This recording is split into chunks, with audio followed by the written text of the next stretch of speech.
Sandbox project, explaining another little thing. Today we're not going to be explaining anything that was necessarily different. We'll possibly move on to the lighting a little bit in the end, but I decided today we're going to have a look at the biomes and how they operate. So if I load up the game, I believe in the last series we did actually make biomes. I can't really remember. There's not much difference between the two. It was just one of them was ice blocks, one of them was grass blocks. But previously, once it loads up, I'll show you the different biomes. But previously, all you do is in the level create event where it says create the level, what we did is we just had the big bits of code which generates it. So here, it would, in replace of this, it would just be the big chunk of code, and it made this ridiculously long. If you think this is already 450 almost long, and then if you imagine you add in 68, now that's not that bad. It's not masses, but then imagine if you're repeating that by 10, you'd have quite a lot to add in. So yeah, this is the grass biome. This is kind of the most simple biome. I say simple not in terms of what it is, because it's got all of the stone walls and stuff, but it was the first one we did, so it was definitely the most. We definitely did this one in the series. I can't really remember if we did the ice one, but I'll go over it anyway. It's not very complicated. So here we go. We have the ice one. The ice one's much flatter, as you can see. It crosses over at the same points. There's no like weird crossover, and there's no walls in this one. There's still caves that look a little bit weird, but they still exist. But yeah, there's nothing to mine them. So that was the different biomes. They're not very exciting really, but you could go ahead and make your own biomes, whatever. The purpose of this video is going to be showing how you would do that. So previously, as I say, we just had loads of long bits of code. Now instead, what we did is we have scripts. So if I was to minimize this for a second, you can see our biomes. We actually have 6 biomes to choose from at the moment, and they're all slightly different. So we've got 2 main bits, so ice and dirt. Of course, you could make however many new ones you wanted. You just need more blocks. So I could make a stone biome, I could make a bedrock biome, I could make a furnace biome if I really wanted to. It could be anything.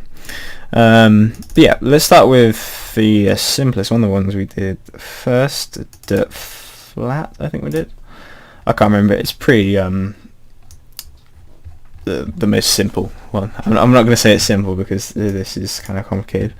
Anyway, the biome count. So this keeps track of how many biomes we've got. It's pretty self-explanatory.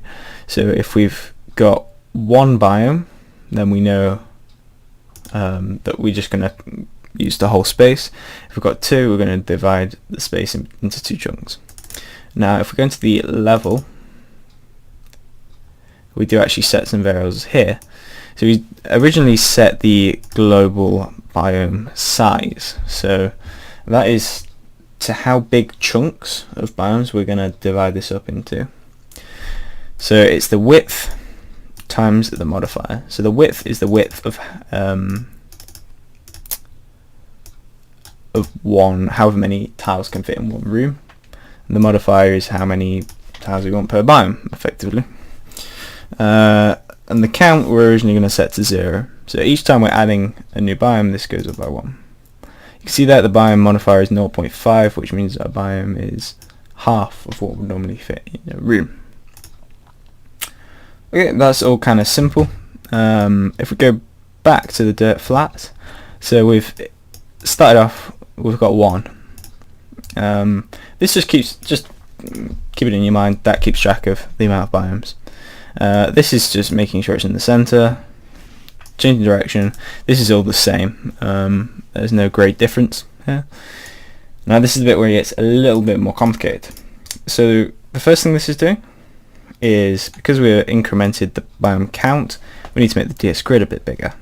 So we're going to make the grid, the back and the crust slightly bigger. The way we're going to do that is just use DS grid resize and resize the width. So we're going to resize it by adding 1 of the biome size. It's pretty simple. Now we're going to set the region.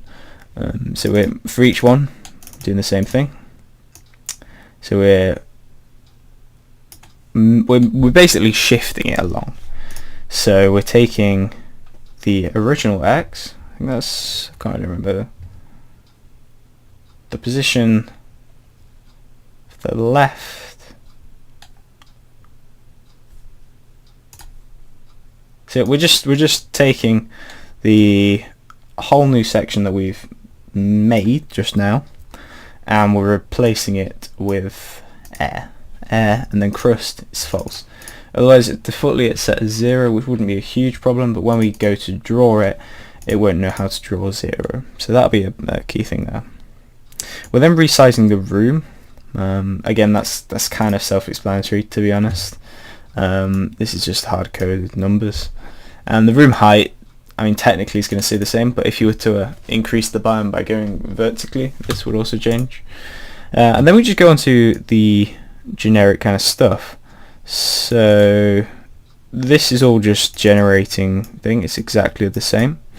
The only slight difference is the DS grids actually start on the leftmost corner of the biome and move over to the right hand corner of the biome.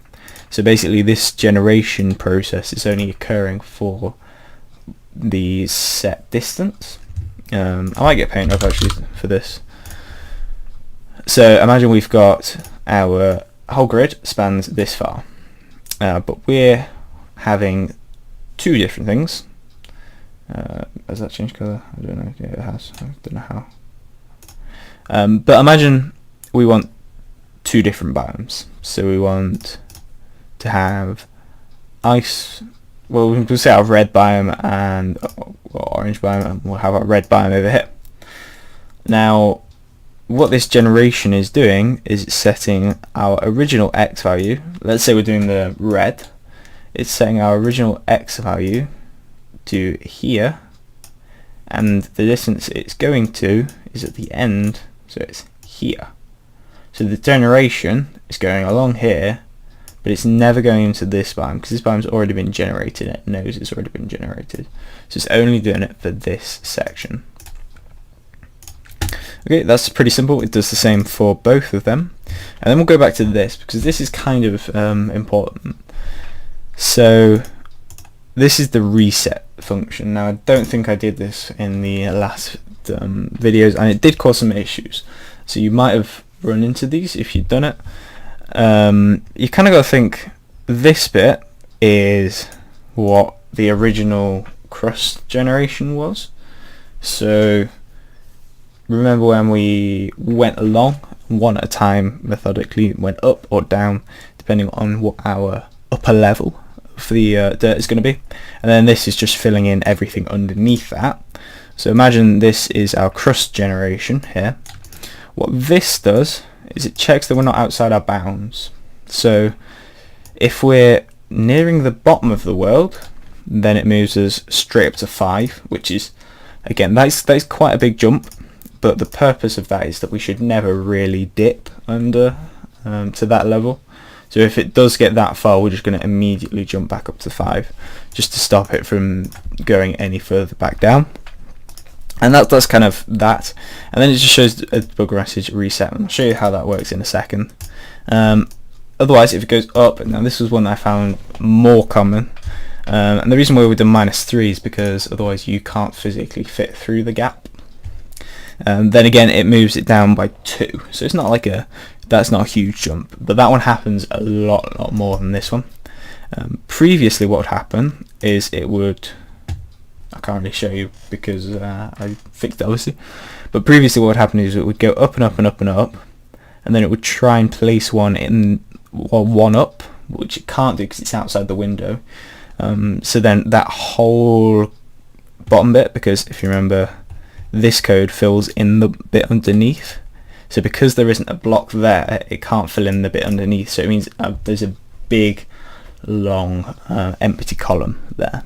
So that wasn't good. This little reset code did actually fix that, and I'll just show you quickly, not in debug mode, that's the wrong one, just quickly how often that does generate. So you got to imagine our world is pretty large, but you can see there is lots of resets throughout the whole thing. It's still going, it's still resetting stuff. And it does take time, of course it takes time. And if we go up, you can see there is quite a few resets. But yeah, it's important because it means our world is entirely playable and is entirely at one level. I'll try and show an example of where it would get close. Here, for example, I'm guessing this has probably been reset here, because this all seems at this same level. It's not reached above that level at all, so I'm reckoning around here. It's tried to go up and then it's reset. Especially for the hilly biomes, it's more the hilly biomes than others. That was a little bit knockback there. But yeah, you can see it never comes above what we can physically jump. The wood does, but that doesn't affect it. We also got a little bit weird cave creation there. Anyway, I'm just going to quickly go over the ice biome. So if we compare the two between our dirt biome, if we just chuck this one over here, and our ice biome, they're both flat. By the way, the only thing that was different about the flattened other bits was the odds, so the odds changed slightly. But you can see this is all exactly the same, literally identical. In fact, you can see that this code here is directly copied over. All you're changing is this and this, and obviously the code underneath is slightly different because this doesn't have back blocks. But of course you could add them in, whatever. And now I'm just going to quickly show you the difference between the flat and the high. Again, you can see it's all pretty similar apart from the odds of going up or down. If we change the odds to 3 in this scenario, our cases switch around. So this is a switch which is much more efficient than if statements, but whatever. And in the different scenarios it moves different distances. So in the scenario of 3 it moves 2 up, whereas in contrast this only ever moves 1 or up or down. So that's why it creates more drastic landscapes. So that's basically it for the biome generation. I think it's a pretty cool thing to go over. In the next video I'll probably do some lighting, and then after that we're going to be going back to the RTS series. So if you enjoyed this video and overall series, like the video, remember to like, subscribe, what else you guys want to do, and I'll talk to you in the next one.